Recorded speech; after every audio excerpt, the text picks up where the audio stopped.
Boy, I hope you folks have a hold of your wallets, because today on the Lazy RPG Talk Show, we're going to be looking at 3 different Kickstarters, 2 different bundles of holding, and an awesome new product. We're going to look at the Zephyrs Kickstarter, the Dolmenwood Kickstarter, the Shadow of the Weird Wizard Kickstarter, and we're going to look at an incredible deal on Shadow of the Demon Lord material available on bundles of holding.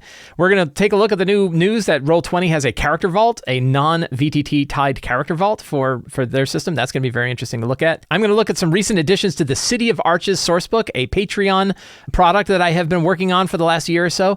And we're going to look at Uncharted Journeys by Cubicle 7. Does this book solve exploration? That is going to be the big question we're going to talk about today. And we're going to go through the first set of questions from the August 2023 Patreon Q&A, all today on the Lazy RPG Talk Show. I'm Mike Shea, your pal from Sly Flourish, here to talk about all things in role-playing games. This show is brought to you by the patrons of Sly Flourish. Patrons, thank you so much for your support. Later in the show, we're going to look at one of the features that patrons get, but patrons get access to all kinds of cool things, dedicated Discord server, the monthly Q&A, a bunch of exclusive adventures, all different kinds of stuff you get for being a patron of Sly Flourish. But we're also going to look at the City of Arches sourcebook, which patrons have been looking at and watching evolve over the past year. And we're going to see some of the stuff they have in there. So, boy, yeah, a lot of Kickstarters. I don't know what it is. I don't know why everybody decided August was Kickstarter month, but they did. And one of them is the Zephyrs Kickstarter. When the Spelljammer box set came out, one of the biggest complaints was there really isn't a good system for handling aerial combat. A couple of different groups have worked on this. Ghostfire Gaming has a product called the Ethereal Expanse, which was Kickstarted a couple of months ago. And a father-son duo known as Homie and the Dude, I've been on their podcast. It's a really fun podcast where they talk about like the role-playing game business and online businesses in general. Really fun to do. But they launched a Kickstarter for Zephyrs. Zephyrs is a 240-page PDF, 250 plus page PDF, which includes a whole bunch of rules for how to run combat in aerial combat and airship kind of stuff, which I think you could drop right into your Spelljammer game, but you could also just have aerial Zeppelin-y kind of aerial ship combat in anything else.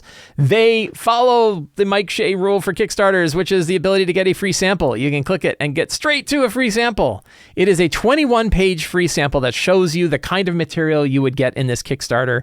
It shows you the quality of the material, the quality of the editing, all of the stuff that you want to see in here. Beautiful artwork that they've got, clearly a lot going on. One of the other things that this Kickstarter does, which is another really great thing that Kickstarters do, really good Kickstarters do, is the book's already written. It's already written. It's already ready to go, which means once the Kickstarter campaign is complete, you will get access to the final product sent directly to you. So really, really good looking stuff. You know, definitely falls into your typical rule set that you would want for a 5th edition game, typical design that you'd want for a 5th edition game. I didn't dive too deep into this to be like, hey, exactly how does this work? But it is play tested rules for running ship-based combat, which I think is really great. It's a very focused idea. It does one thing. It's not trying to be all things to all people. Really focused activity, really focused product. Rules for your air crews. Again, really cool, distinct art. I like the art very much. Really cool looking stuff. Combat rules, everything. So check out the free sample. Take a look at the Kickstarter. You can find it in the show notes. Take a look at the free sample. See if it's the kind of product that is for you. And if it is, go ahead and back it. They do have some online components. I am always a little iffy on online components. The idea of like, hey, you get access to an online tool and you can work with it there. Because online tools, unlike a PDF, I know the PDF will last the ages as long as I keep track of it, as long as I keep care of it, as long as I put it on my hard drive. The minute I'm using like a Kickstarter subscribe to an online tool, it's like, yeah, 5 years out, is that thing going to still be around? I don't know, but the PDF will be. My PDF should be around for 5 years. I have PDFs that are way older than 5 years.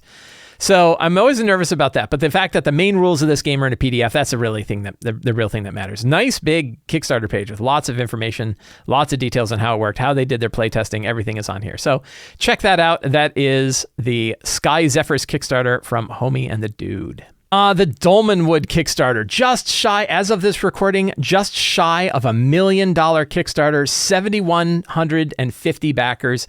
Dolmenwood is an old school style role-playing game. It's a complete role-playing game in one package. It is 3 books, a player's book, a campaign book, and a monster book. It is mostly focused on the campaign book, which I think is like on the 400-page level. The player book is, I think, at 128 pages. The monster book is somewhere around there. And this is done by the same group, Exalted Funeral, who did Old School Essentials. If you're familiar with Old School Essentials and the quality of the work that Old School Essentials has put out, the quality of the material for that brand, you will be familiar with the kind of work that's going on here. It is a great big Kickstarter. It's obviously doing very, very well. And it also has a 76-page PDF preview. You can download it directly, no account required, right? Don't have to log in, don't have to give your email address. And the 76-page preview shows you a lot about this campaign, like what you're going to get and how it works. It has its own, so instead of using the Old School Essentials role-playing game, I don't know if this was tied to the OGL. I know there was conversation about it when the whole OGL fiasco came about. But I think they also said, like, for this kind of campaign, there are specific opinionated things that they want to do to the system instead of just running a pure kind of BX style game. They had some ideas about how they wanted to handle skills. They wanted to separate out your species from your class. So there were certain things that they wanted to do with this that's different from Old School Essentials, which is why it is a full role-playing game instead of just being a supplement for Old School Essentials. But I know that they talked about it. Gorgeous artwork. So the whole setting of this is a British Isles fairy tale fantasy kind of game. And it's big on a lot of old school ideas like exploration and hex crawls and sort of an open-ended nature of like where you're going to go and what kind of adventures you're going to have. So it's not like a campaign where everything is predetermined or where the path is predetermined. Instead, it's a big open world that you would run.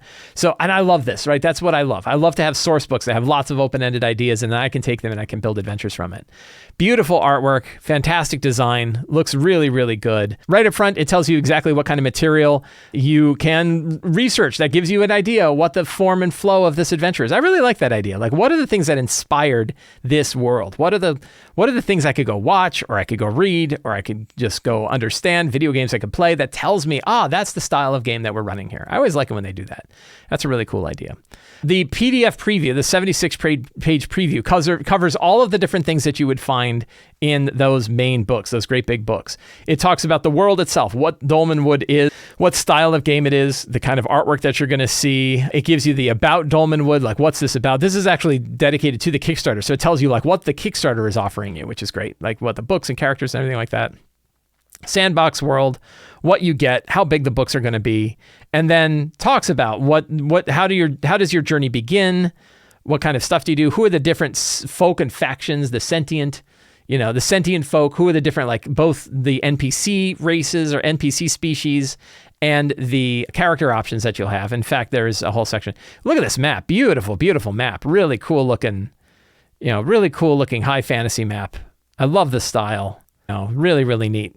Really neat stuff. I'm just it looks fantastic. It looks really good. And that style of artwork is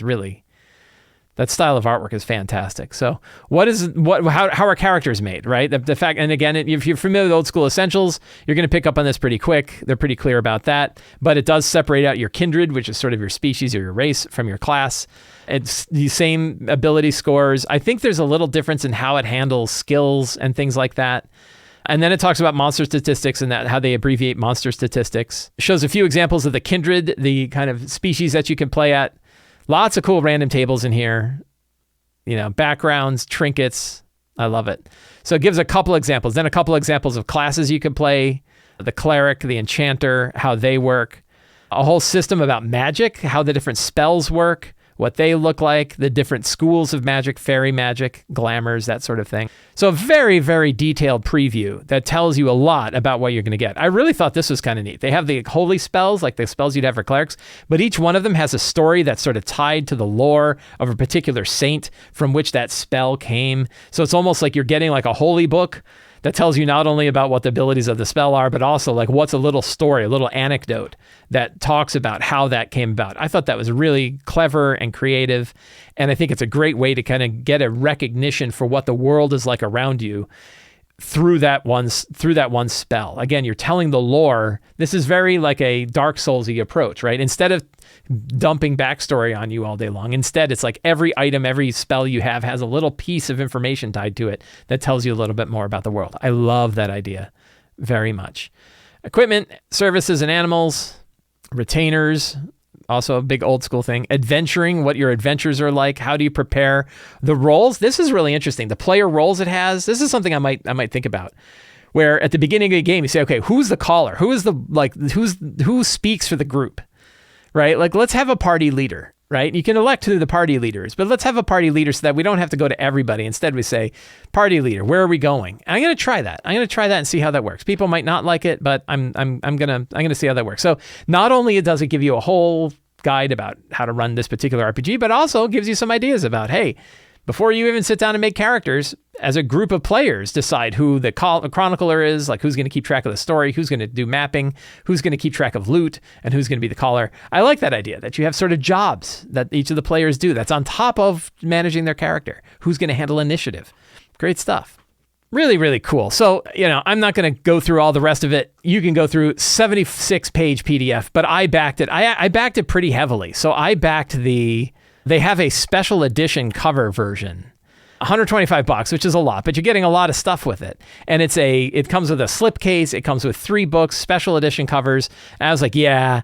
First of all, I have seen the kind of quality that this company comes out with when I picked up Old School Essentials work. And there have been times where I did not back their Old School Essential stuff and wished I had. And later I was like, oh, I wish I'd done it. And sometimes it can be hard to pick up this stuff after market. So I'm like, oh, I'm going to pick it up. But these beautiful special edition covers looks really, really good. Another thing is this entire setting has already been tested and played by many, many groups because it came out in previous set of magazines that were there for Old School Essentials. And other people who have played it say it's one of the best settings that they've ever run in. And it's a really, really good detailed setting. So it's a full RPG. I'm really, really excited for this. I can't wait for it to come out. I can't wait to get the pledge. And I was happy to back it, and I'm happy to recommend it. So check that out. That's the Dolmenwood Kickstarter. Again, you can find a link to it in the show notes. Last week, we went through the preview of Shadow of the Weird Wizard. Well, the Kickstarter itself is now up and running. You can back the Shadow of the Weird Wizard Kickstarter. Rob Schwab is a machine when it comes to writing stuff. He just pours out stuff. And as we're going to talk about when we get into the 2 bundles of holding, which are both based on Shadow of the Demon Lord, you will see the amount of material that he creates for his settings. And this Kickstarter is the best way to tap into all of that creativity, all of that energy he has into developing these fantastic products. It was a no-brainer for me to back Shadow of the Weird Wizard. Like the other Kickstarters I talked about and I showed off in the last show, there is a Shadow of the Weird Wizard quick play, 27-page guide that shows how characters are made, gives some pre-generated characters, talks about the rules for how the game works, and gives a quick adventure and some monsters so that you can actually play a quick game to see what Shadow of the Weird Wizard plays like. Great way to see if this kind of system, if this kind of game works well for you. So one of the things I really love about how Shadow of the Demon Lord worked is you have you kind of start off with a job, and then you have your novice, your expert, and your master paths. And they're sort of like, you can almost imagine like subclasses, except in subclasses in 5e, they are based on the class, where your novice, expert, and master paths are independent of one another. And what that means is in one book, in one sort of player's guide, you have thousands and thousands of different options for your character to grow in different ways. So it's not a super crunchy system. It's not really hard to understand it, but it gives a ton of options for players to grow their characters in different ways and kind of build a character that they want to build. Also, because it has sort of a level 0 where you start with a job and before you've even picked one of your classes yet, and you're just working with that job, it meant that you've had like a session where you have only played the character with that job, which means the job was more meaningful even later in the game. When I played it, it definitely came out where like people remembered the jobs that they had, where backgrounds in D&D kind of fall away because you're really mostly focused on your class, right? You're focused on your class and your subclass and all the stuff that your class and subclass do. But because you had this session where you played as your only your background, you really remember it. So watching that stuff evolve into Shadow of the Weird Wizard, I'm really excited to see it. The reason why like Shadow of the Weird Wizard exists is because Shadow of the Demon Lord is a fantastic role-playing game. We're going to talk all about it in a minute. It's a fantastic role-playing game, but it is definitely set in this really dark, body horror, very grim, very grisly sort of world. And It's in there all the way down into those master paths and expert paths that you pick. It's down there in the spells that you choose. It's definitely in there in the monsters. There's no real way to disassociate that level of gore and grime and darkness from the rest of the game. And if you want to play that kind of game, it's perfect for it. But if you wanted to play a high fantasy game, it doesn't really work. Just because of that. The system could work fine. The nice thing about Shadow the Weird Wizard was saying, Rob said, yeah, clearly we want to have a high fantasy version of this too. And he's been working on it for years, 5, 6, 7 years, ever since Shadow of the Demon Lord came out. I think he'd been talking about coming out with sort of the high fantasy version of Shadow of the Demon Lord. And that means all of the knowledge learned from that time to now is going to make its way into Shadow of the Weird Wizard, which I think is fantastic. I can't wait to see it. But now we have this sort of high fantasy version of Shadow of the Demon Lord, which is exactly what we want. So if you want to see more about Shadow of the Weird Wizard, definitely take a look at the sample chapter. Again, perfectly free. All of these you should, right? What I really recommend with all of these Kickstarters is don't listen to me and say, oh, I got to go and I got to buy it. If I'm offering a recommendation to you, my recommendation is to go to the Kickstarter, get the free sample, look at the free sample, look at what it's offering, and decide for yourself if this is the Kickstarter you want to back. Now, I'm only bringing ones up that I backed, right? I'm only bringing up Kickstarters. No, I don't get anything for any of these. So I'm only bringing up the ones that I personally have looked at and say, yeah, that was cool. I'm going to go buy it. But I also back a ton of Kickstarters. If you're a little bit more of a connoisseur of Kickstarters, the way to look is go check out the free sample, see if it's the kind of game you want, see if it's the sort of thing you want, and then consider backing it. But I will say, there are times where backing a Kickstarter is not always the best way. You're like, I'll just wait till it comes out and get it then. And that's certainly an option. For Shadow the Weird Wizard, for the amount of material that you're likely to get for the Kickstarter, I bet there's no way you're going to be able to get all the material that you get for this in the same way that you get it at the Kickstarter. So I would definitely back the Kickstarter. You can hear me talk more about the quick play rules in my last episode of the talk show. You can also download them yourself and check them out. But you can, most importantly, you can find a link to the Shadow of the Weird Wizard Kickstarter in the show notes. Not only is Rob Schwab in the middle of a Kickstarter for Shadow of the Weird Wizard, he is also doing a bundle of holding for Shadow of the Demon Lord itself. I've just been talking about my love of Shadow of the Demon Lord. Fantastic role-playing game. I love this role-playing game. And every so often, Shadow of the Demon Lord comes out as a bundle of holding. And right now, you can get a Shadow of the Demon Lord bundle. You can actually get 2 bundles. And it includes, for $8, you get the whole game plus like a bunch of the secondary books that go along with it. But for, I think it's just under $20.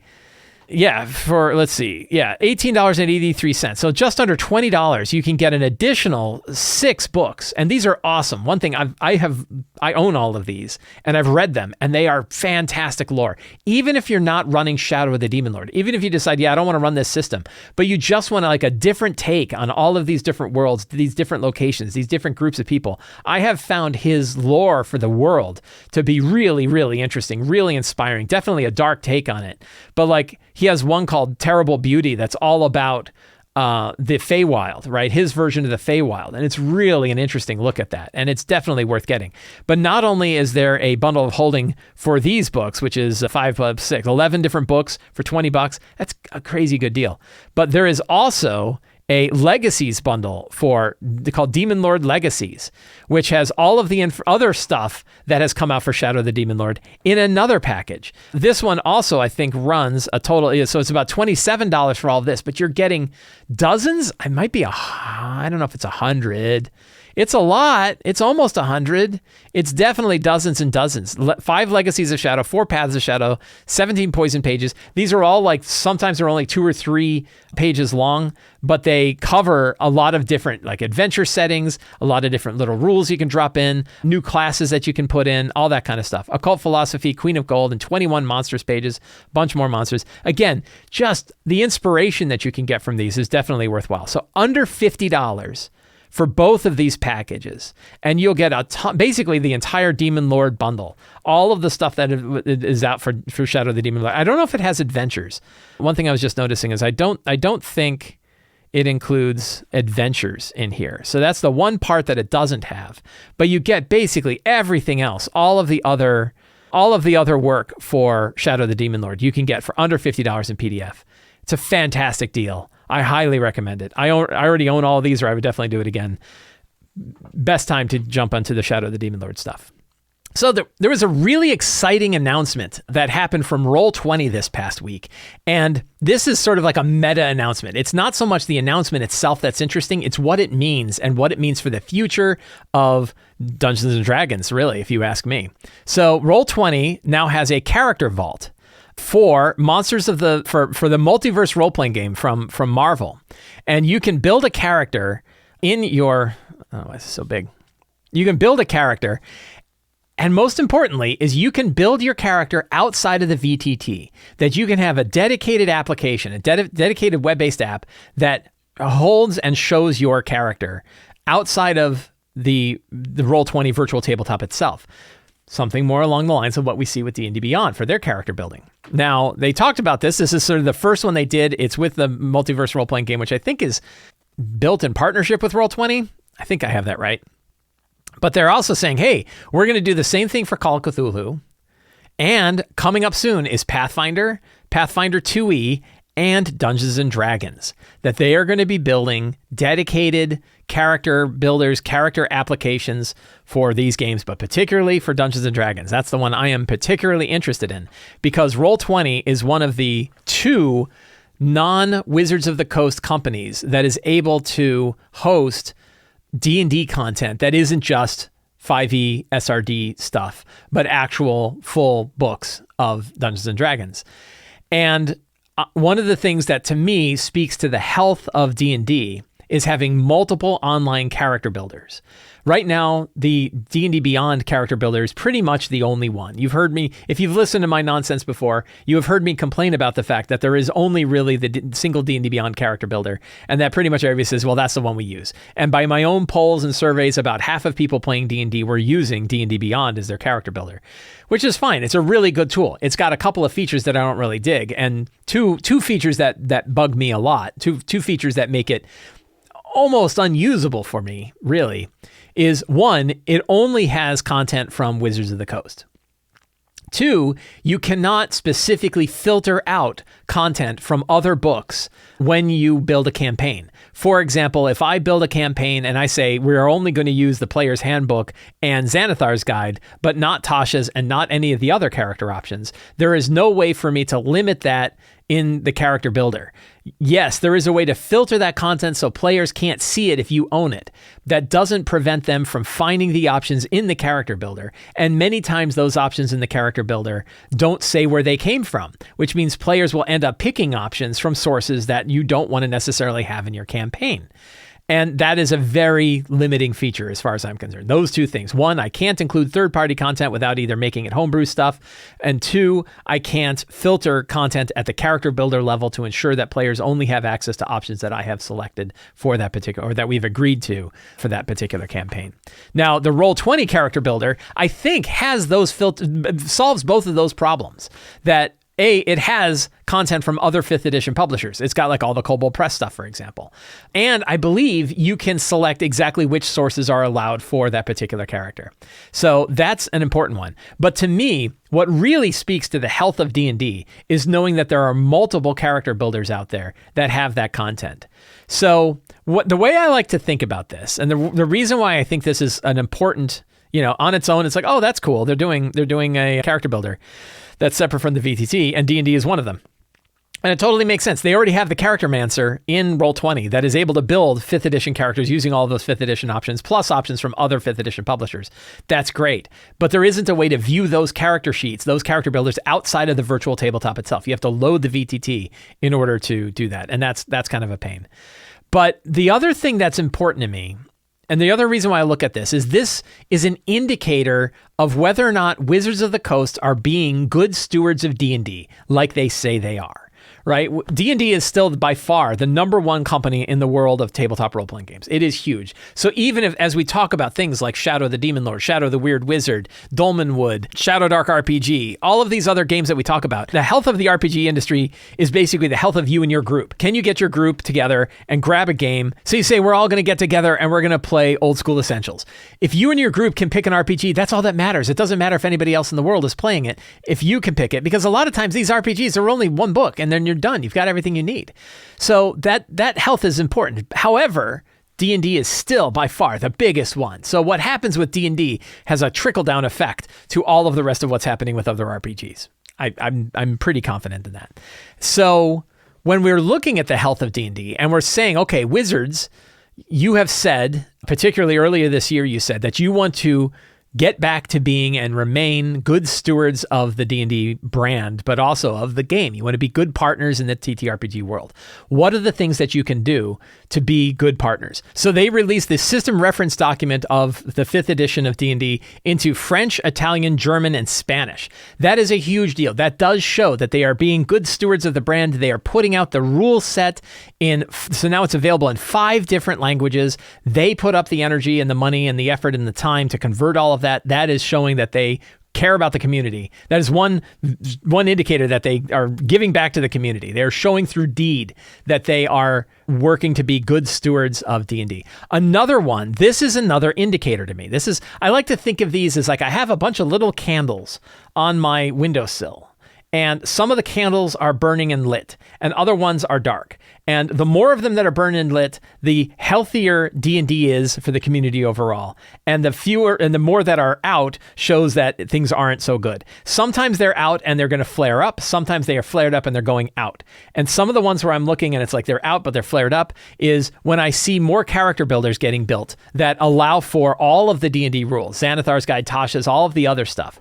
Roll20, this is an example of one that is going to flare up. It hasn't happened yet, right? They're saying they're going to do it. It hasn't happened yet. But when that happens, that will be one of those little flames that go up. Now, if that doesn't happen, if we look and it's the end of the year and they have not yet done this, we could potentially assume, it might not be true, but it might be that Wizards of the Coast went to Roll20 and said, hey, we don't want you to make a dedicated character builder because that's going to compete with D&D Beyond. From a business standpoint, that would make sense. And Roll20 is in a bad spot because they have to do whatever Wizards of the Coast says when it comes to that material. And they want to sell that material for the rest of their VTT. So whatever Wizards tells them to do, they're probably going to end up doing, right? They're going to have to do it. So if Wizards says, hey, we heard you're going to make a separate virtual table, or we're going to make a separate character builder, and we don't want you to do that, Roll20 is not going to be able to do it. If this happens, that's one of those candles going lit. A couple other candles that would be great is Demiplane. If Demiplane had D&D material, that would be great. That would be a candle that lights. If Shard, I talked about Shard in a few episodes ago. Shard is another virtual tabletop, but it's one where you can load the character builder stuff in a mobile device. You can load the character stuff outside of the VTT. And if Shard had access to D&D material, direct D&D material, not just 5.1 material, that would be another little lit candle. All of these are like little lit candles, right? Good things that could potentially happen. Of course, another big one is the 3.5 SRD coming out in Creative Commons. They said they were going to do that. They said they were going to do it by the end of the year. If they do it by the end of the year, that's another little lit candle. Even if we're not really using it, we're just seeing that, they are working with the community. They are bringing out material. They are releasing this material in ways that they don't have direct control over it, and they can't necessarily pull it back. They could still pull stuff back in like a Roll20 character builder. It's just harder for them to do so. And then, of course, a real big one, which is unfortunately going to be like 2 years out, is are they going to actually release the 2024 rules under a Creative Commons license the same way that they did the 5.1 license? That's a lot of work for them to do. Somebody has to spend the time and money and energy to do that, and they might be busy making other games. They might be busy making other books. It's conceivable, we got really busy. We're going to do it. We definitely want to do it. We just haven't gotten around to it. We need to hold them to them that they said they were going to do it. And we want to hold it to them to say, do it. And when they do that, that's another one of those lit candles. So these are all signs of like, what's the health of D&D? Not from Wizards of the Coast perspective, because I don't care, right? That they have business analysts and stockholders and a bunch of C-suite executives and vice presidents and stuff. They can worry about the D&D business. I don't care about the D&D business. I care about the game for you and me. I care about the health of the game. I care about the health of the industry. I care about the material and us having options to play it in different systems, for us to pick different tools that we want to use for our game. That's what I care about. And I'm not worried about their business. I don't think about it. I'm probably not going to say, hey, they ought to do this thing that's totally contrary to a good business. But if they told us they were, I'm going to hold them to that. And I think them coming out with the 2024 rules under a Creative Commons license would be a fantastic way for them to show that they really are putting their money where their mouth is. Literally, well, not literally, but pretty close, right? Putting their money where their mouth is. Actually putting money down, paying somebody. A person, a salaried employee, has to go through the rules and has to build a document and has to check it, make sure everything's cool, and has to go through editing and all that stuff to put it out there in the SRD. It's hard work. It's really hard work to do that. So, and that means it's expensive. That means it costs them a lot of money to do it. But once they do it, the game is better off. The game is better off for everybody. It's better off for the employees that work at Wizards of the Coast, who may not work there 5 years from now, but can still leave Wizards of the Coast and still develop for the game that they've spent all their time and energy and effort working on.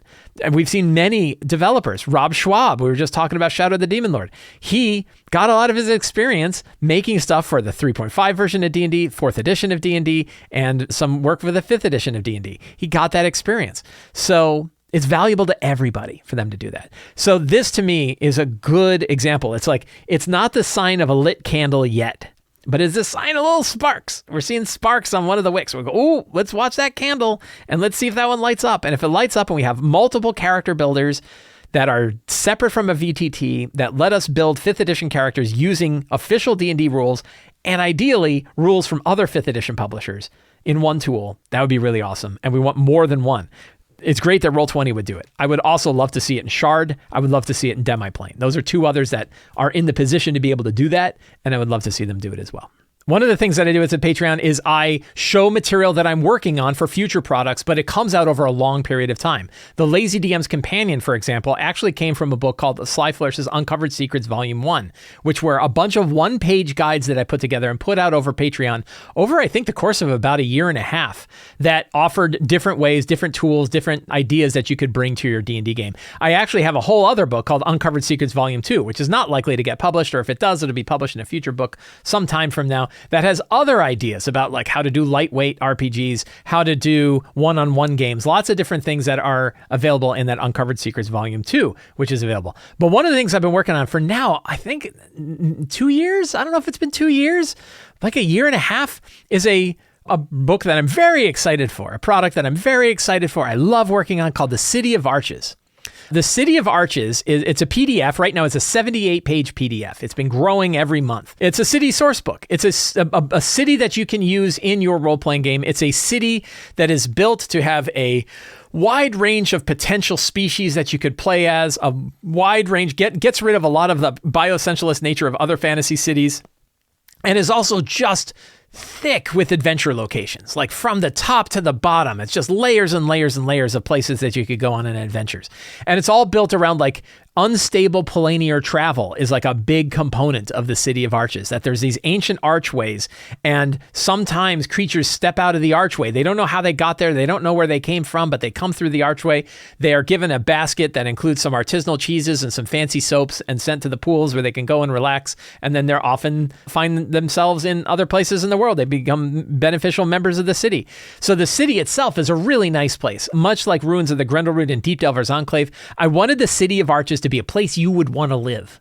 I wanted the city to be a place that you read about and you're like, wow, I just want to be there. And you could close your eyes and imagine yourself there and be happy. But also it's rife with adventure locations. You'd also, if it's all just a happy place to go, it's not really great for a role-playing game because there's not a lot of conflict. So we wanted a bunch of conflict that's in there too. So it's like layers and layers and layers of what's underneath the city. And then all the archways that can go to these other areas. So there's danger aplenty and there's adventure locations aplenty. There's lots of stuff to go. So this past couple of months, I've been focused a lot on Forge of Foes and getting Forge of Foes out. But in the back, I've been working on a big section of the City of Arches that is called the Outlands. You can find this on page 49 of the City of Arches. Again, patrons can get access to it.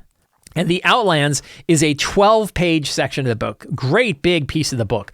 And the idea here is say, what's outside of the city? If you go north or you go west or you go east, what do you find? And so I created essentially what I call like 3 biomes, 3 different types of lands that you could go to. Marshlands up to the north, really crazy evil desert to the west, and kind of nice, Ireland-like hillsides to the south. And the idea was that in each of those, they would have 10 different adventure locations that you could go on in these areas. They would have different small towns that you could visit and lots of places to have adventures. So each of these locations, like the Revland Marshes is the marshlands to the north. And each of them has 10 secrets and clues, right? 10 pieces of information about the marshlands that the characters might discover. They have each of the locations there. Each one is designed to be like either a session or maybe even a small number of sessions that you could run in these adventure locations. And all of them have an adventure hook, just like everything else in the City of Arches. If you go through the City of Arches book, you'll see like every NPC, every location, they all have adventure hooks. It's designed as a city of adventure. You can go there and you can run adventures all day long. Hundreds of them. So all of these locations describe like what's outside of the city. If you were to go to the marshlands, what are the kind of places that you would find? Lots of adventure locations, but a few places that are just other nice places to go. So there's a town called Heron's Stride. And Heron's Stride is this nice village up on stilts where fisher folk go. And it's like, well, we kind of like to stay by ourselves. So one of the ideas that I really liked about the Outlands is not everybody likes the city. Even if they've come through an archway, even if they don't remember where they came from, and even if they're peaceful folk, they might say, yeah, but this city's not for me. I really would prefer some more isolation. I want to kind of be a little bit more on my own. So then they go to Heron's Stride, where lots of people kind of stay off on their own. They stay to themselves very quietly. Maybe they just want to relax and be farmer types. Well, then they go to the village of Pete down to the south. But maybe they still have this like bloodlust in them. Maybe they're still fired up. And I brought this idea that like, just like you could have a chained devil who steps through and realizes that what they really want to do is bake cookies, that the chained devil's just not interested in like whipping people to death with chains. And they're like, what I really want to do is I just want to learn how to bake, right? I want to just be a beneficial baker. So you go to the chained devil thing and he's baking. Just like that, you could have a fairy princess who stepped through and is just filled with like bloodlust and anger. She says, I don't want to, I'm just filled with anger and I want to, and strength and power and violence is my drive. And they go west. They go to the City of Blades, which is to the west, where, it is a city built on power and is a city built on blood sport. And it is this, it is right out of, Mad Max. Not everybody fits in every one of these. So the nice thing is there's now 3 other kind of cities and towns where people might go that are based on where they want to head. And then of course, just piles and piles of different places that you could go and visit and have adventures.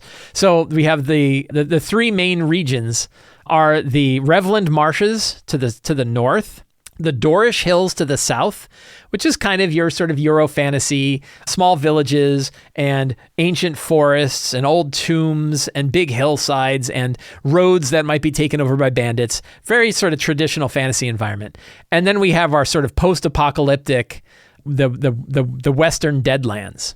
Right? And the Western Deadlands was destroyed by a magical apocalypse caused by the servants of the Nameless King, this super powerful entity. And there's old ziggurats and buried laboratories and giant craters with alien stones in them and towers that are like half shattered and undead dragons flying around the area. So it's meant that you can kind of use any of these big locations and the adventure locations in them. You could use them independently. You could just grab on them and say, well, I don't really need them to all be around the city. I don't have to build them around the City of Arches. Every one of these, from down to a specific adventure location, you could grab and bring into your own game and skip everything else. You could grab one of the regions and say, I'm going to add that region to my game. Or I already had a region that's similar to this, so I'm going to use some of the material that we describe in this region in the one I already have. If you already have a desert wasteland, right? You have the Wasted Wests from Midgard. This is some idea of things that you could drop into the Wasted Wests, right? A lot of I run in Forgotten Realms. The Dorish Hills fits very well on the Sword Coast of the Forgotten Realms. You have the Revland Marshes, but you have those marshlands that are on the Sword Coast and you want to drop those in there and kind of fill that out. You've got a bunch of adventure locations for this. So this is a 12-page section of the City of Arches. I just finished it. It's just been released to patrons in the past week, and I wanted to show it off as an example of the kind of material you get by being a patron of Sly Flourish. Every month, you get new little stuff like this. You get video previews. You get the monthly Q&A, the dedicated Discord server, tons of stuff that you get for being a patron of Sly Flourish. We have 2 levels, which is the veteran level and the hero level. Heroes also get something else, and I'm going to talk about next week, a special feature just for heroes, but we're gonna save that for next week. So if you like the work that I do, if you want to support the work that I do, if you dig the idea of the City of Arches, if you want access to this other stuff, please consider subscribing to the Sly Flourish Patreon. It is a really good deal. We have a lot of really cool people there. Our Discord server is very active, well moderated. It's a fun place to hang out and talk about the game. And so thank you all. Patrons, thank you so much for your continued support. One of the areas that Dungeons & Dragons can sometimes struggle with is the idea of exploration and travel. I've talked about it on this show before. I've offered a lot of tips and tricks for how to handle exploration and travel. But one of the groups that seems to have done a pretty good job with it is Cubicle 7, when they did it for their Lord of the Rings-based 5e fantasy game. Well, they have now taken that idea and put it into a separate product, a separate book that you can pick up for 5th edition that you can drop into any of your 5th edition games, and that is known as Uncharted Journeys. You can pick it up right off of their website. I would recommend picking it up off of their website because the hardcover book is a really, really beautiful book. And given the price of the PDF, it's actually probably worthwhile to get the physical book and the PDF. Again, as always, you can find a link in the show notes, but we're going to take a look at why I think this book is a really outstanding book for handling travel in D&D. Uncharted Journeys by Cubicle 7 is a 294-page book. It is a gorgeous hardcover book as well. I picked up both the hardcover version and then I got the PDF and hardcover bundle. They did not sponsor this. This is my own unbiased, moderately unbiased view of the book, but it is not a sponsored version of the book. The reason I'm talking about it is because I think it's really awesome. And one of the things that it focuses on is the idea that you have roles for travel. That right up front, when you're talking about traveling across the lands, that you have specific roles that you can take. And the roles that it has 4 different roles: the leader, the outrider, the quartermaster, and the sentry. The leader is the one who's kind of making sure everybody else is on board, everything is going smoothly, deciding where they're going to go. Again, we just talked about that idea of having a caller from the Dolmenwood book, and this is an idea for that, but capable of organizing and encouraging the team to persevere through challenges. Then we have the outrider, who scouts ahead of the group, finding safe routes, tracking threats to the party. We have our quartermaster, who's responsible for equipment, keeping stuff together, making sure everybody's well hydrated, making sure that they're all changing their socks regularly so they don't get trench foot, all the kind of stuff that you need to do while you're doing lots of travel. And then the sentry is keeping an eye out for the surroundings. Now, when I've run exploration like this, I usually drop it down to actually 3 roles instead of 4. I usually have like the pathfinder, who's like, what's the path that you're actually, what's the path that you're actually following? Who understands what the path is that you're following, and are you on track? And then you can have them roll checks on that, and if they fail to check, then you kind of get off the beaten path. Maybe it takes longer to travel. Maybe they run into a place they don't want to run into. But you have essentially whoever's got like the map and the compass and is looking at landmarks and making sure you head in the right direction. That was one role. A second role is that idea of like a sentry. Who is keeping an eye out? Who's the scout? Who's making sure you don't run into a den of rune bears? Who's making sure that you're not going to get jumped by bandits? Who's keeping an eye out for threats that are out there? Who's looking at the ground and be like, I just saw dinosaur tracks. We probably don't want to go that way because there's a Tyrannosaurus Rex going that way. Right? You want somebody that's looking at that. And then that quartermaster role, who's making sure that everybody's got the food and water and that the pacing is correct, who's making sure everybody's going well. I found those 3 roles to work really well. This idea of also having a leader role is a good one. And the more roles you have, the more options there are for different characters to take on different areas of responsibility. What's neat is that these roles are independent of the classes they pick. There are certain skills that can help them manage these classes. And they talk about it here in the book. What are the different skill proficiencies that work well for any of these different roles. And you want them to be upfront. Like, you don't want people to select a role and not realize what they're good at. And you also want to make sure that the roles have a wide variety of skills. That maybe if you're a scout, maybe athletics and acrobatics works well because you're climbing up on mountains and you're doing stuff like that. But also it helps if you're doing like perception or investigation and skills like that. And you might have them roll different checks in order to see what they discover as they're going through. Sentry, of course, would also be based on, like, you could have nature, you could have perception, you could have investigation, like who's keeping an eye out for stuff. Now, one interesting thing they do is they also say, like, hey, based on your classes, here are different ways that your class can have a benefit when you're doing overland travel. So instead of just having those roles and you pick those roles, which is what I do, it's very straightforward and very simple, is you can actually say different classes have different abilities while you're going on travel. A whole system for this, which I thought was really interesting. It's like, oh, that's kind of a neat idea that you could actually, between encounters, you can spend hit dice to recover spell slots. You must spend a number of hit dice. So these are all different things that you can do while you're traveling, on the assumption that you're traveling under good circumstances. Then there's a whole chapter on journey rules, like what's the actual pace? What's the distance? How do you measure out how long it's going to take? How do you figure out the difficulty? What are some example weather conditions? Now, here's where things get really interesting. And this is sort of like a bivariate way that this book handles it. And I didn't really understand this until I got in later and and suddenly my eyes were opened and I was like, wow, this book is seriously valuable. Like, this is like, we're going to come to it. There's one thing where I was like, oh, sure, rolls. Yeah, but I've got rolls in Lazy DM's Companion. Do I really need a whole book about rolls? And then I was like, okay, well, it doesn't even list the weather. Like, what good is that? Right? And there was like, when I was getting through this, like, yeah, the class stuff is kind of neat, but it was like, is it worth, a $60 book and 300 pages? I don't know. Just wait till you get to the cool bit. So it talks about all of them. How do you assign your roles, making your preparations, lots of ideas about like the nemesis. Is there somebody chasing you down that you have to worry about? Lots of cool stuff like that. Hirelings, packing things up, the animals, the pack animals that you have, whether you're riding on animals or whether you're having them carry your stuff. How to make the actual journey itself. What are some encounters that you have? And then you have these like encounter types, right? Chance meeting, hidden reserve, bump in the road, needing assistance, danger afoot, natural wonders, monster hunt, place to rest, old memories, dark place, and the region, coast, desert, farmland, forest, frontiers. So this is the bivariate nature. You have different types of encounters on the left, but then all of those have different kinds of encounters based on the region that they're from. So a huge like bivariate way of looking at what potential encounters might happen while you're going through travel. So instead of just saying like, here's a list of potential encounters and you roll on that list, you actually roll first to see what type of encounter it is. And then you can look over at the location and that will tell you, hey, here are the different kinds of locations. So that I thought was really, really, really, really powerful, really interesting. I'm going to show more about that. More about rewarding XP, meaning who you meet along the way, right? What kind of places you find, backgrounds of people that you meet, bunch of sample encounters. Partway through the book, you come to an ancient ruins section, which is a whole generator for developing locations that they might run into while they're on travel. Who built it? How old is it? What was it originally? What does it look like now? What is it used for now? Great questions to ask. I love this idea. How old is it? Who built it on one table? Looking at the different groups, it gives descriptions of like, what would it be like if this was built by aberrants or elves or giants? That's a fantastic way to kind of come up with really interesting locations. What did it used to be? Archive, crypt, manor, all that sort of thing. When you start to mix all these variables together, you really come to dozens and dozens, hundreds of different potential locations hundreds of different locations that your characters could explore.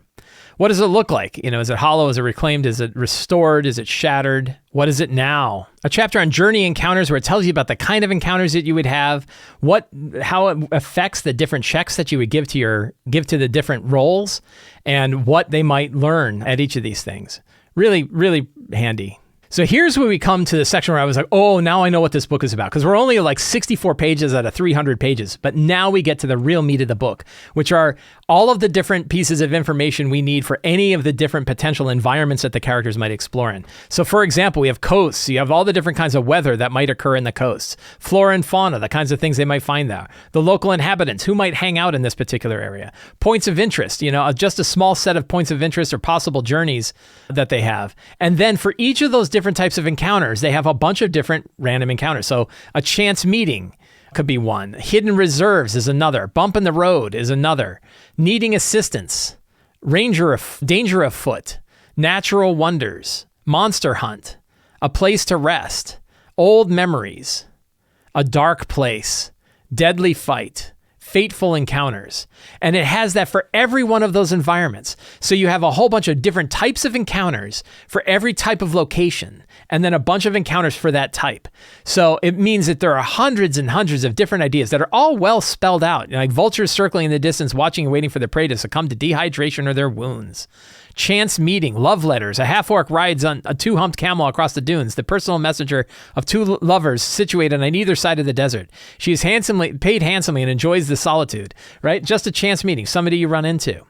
So what's really, really cool is just the sheer number of potential encounters for different environments. This book is packed with them. That is the majority of the book. Probably about 4/5 of the book are all of these different encounters that you can have. And this, to me, is what sets this book apart from like any of the other books that I've seen that handle exploration, is just the sheer number of cool encounters that people have come up with. 3-4 sentence encounters for 10 different ones, for 10 different kinds of encounters, for more than a dozen different kinds of locations. That is just piles of stuff. So as soon as I saw this, I was like, this is where my money went. This is what I wanted. And this is why I think this is an outstanding book for fueling your ideas for exploration when your characters are going from place to place. So that is Uncharted Journeys by Cubicle 7, a fantastic book. Really glad I picked it up, and a book that I think definitely picked one problem, which is how to handle exploration and travel, and gives you good, solid guidance, good, interesting system, and lots of inspirational ideas to run travel in your 5e games. I really love it. I'm really glad I picked it up. Every month on the Sly Flourish Patreon, we have the Sly Flourish Patreon Q&A. Patrons can ask any question related to tabletop role-playing games. I answer every question every Friday morning, and then some of them make its way to this show where we talk about it when they cover a topic that I think is valuable to lots of DMs. James says, now that you've run a game of Shadowdark and are wrapping up Scarlet Citadel, how do you think Scarlet Citadel would run as a Shadowdark campaign? Are there particular parts of Scarlet Citadel that would lend itself to Shadowdark? I think the answer to that is no. And for a couple reasons. One is that my number one complaint about Scarlet Citadel as an adventure is that's far too wordy. That it is really, really like you have entire room descriptions that take 3 pages. And that is really the opposite of what you get with Shadowdark. Kelsey over at the Arcane Library prides herself on brevity, and the book of Shadowdark RPG is brief. So could the style of the adventure that the Scarlet Citadel has work with Shadowdark? Sure. But I just think there are other adventures that are better and probably better suited to run Shadowdark. So like when I'm thinking about my Shadowdark RPG campaign, which is probably what we're going to be running after we're done with Scarlet Citadel, which may be as early as next week, that I'm going to be picking material from the Shadowdark RPG. I'm probably going to pick up the Cursed Scrolls 1, the diabolic realms of Cursed Scroll 1, I think fit better with Shadowdark because it was written by Kelsey in the same adventure style that the book itself is written in. So I mean, if you're really excited for Scarlet Citadel, I think you could probably run it with anything. But I think there's other probably adventures that are easier to run and that are probably going to offer more options and more agency to the players to be able to navigate. Esamri says, I'm looking for a system-neutral settings. I found several for fantasy campaigns, but science fiction and urban fantasy have eluded me. Any suggestions? I know fantasy is your specialty, but I'm hoping you know a guy that has something. Yeah, I do. And that is that every setting is actually system-neutral. Most of the time, there may be material that you have to skip and there may be material that you have to convert. But a lot of the times, really good settings you can use with any system.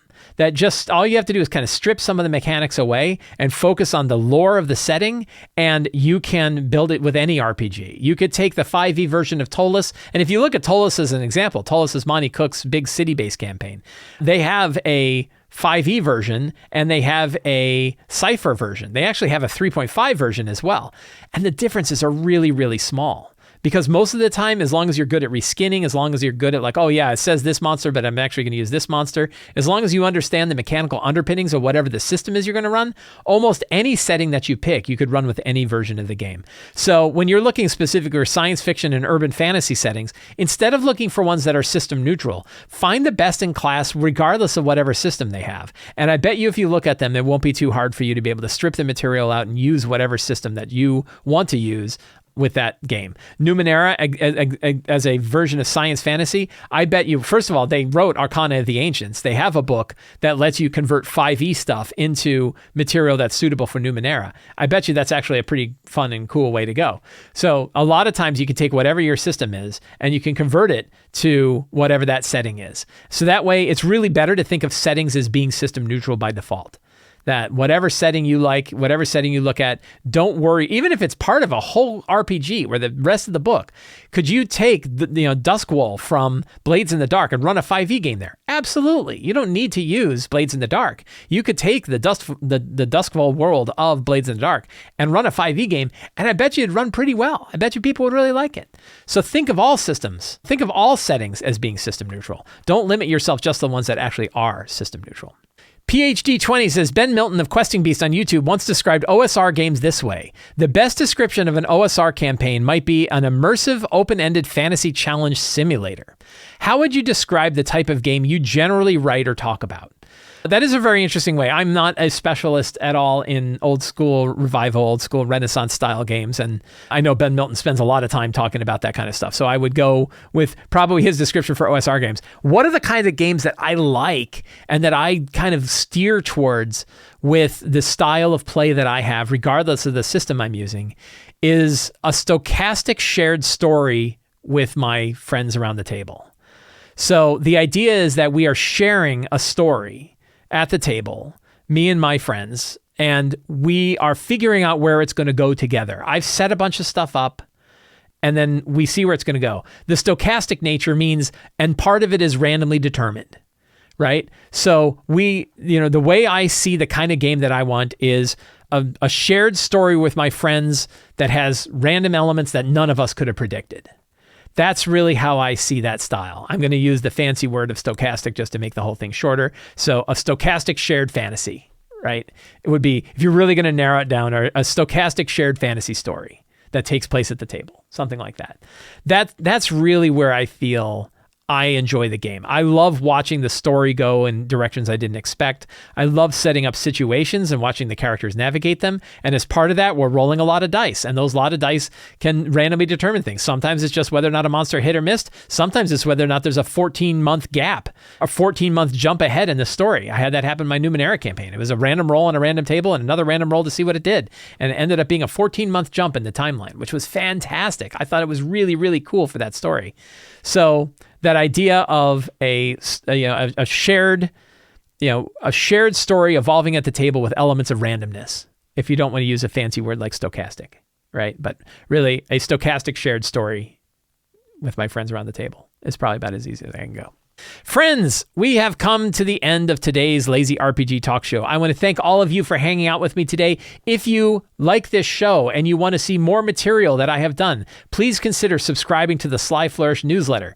That newsletter is the best way to keep track of all of the work that I do. You will get a weekly RPG-related email sent directly to your inbox every Tuesday, and in that email, I have links to all of the other videos I do. I have a bunch of DM tips. I have links to other articles, links to all kinds of things. It is the best way to get a weekly hub of all of the work that I have done. You also get a free adventure generator for signing up, and it is absolutely free to sign up. You can also support me directly on Patreon. Patrons get access to the monthly Q&A, a dedicated Discord server, the early look at the City of Arches, a whole bunch of dedicated adventures, and a whole lot more. And you can also pick up my books, Return of the Lazy Dungeon Master, the Lazy DM's Workbook, the Lazy DM's Companion, and all of my other books at the Sly Flourish Bookstore. Thank you all so much. Have a great day, and get out there and play a role-playing game.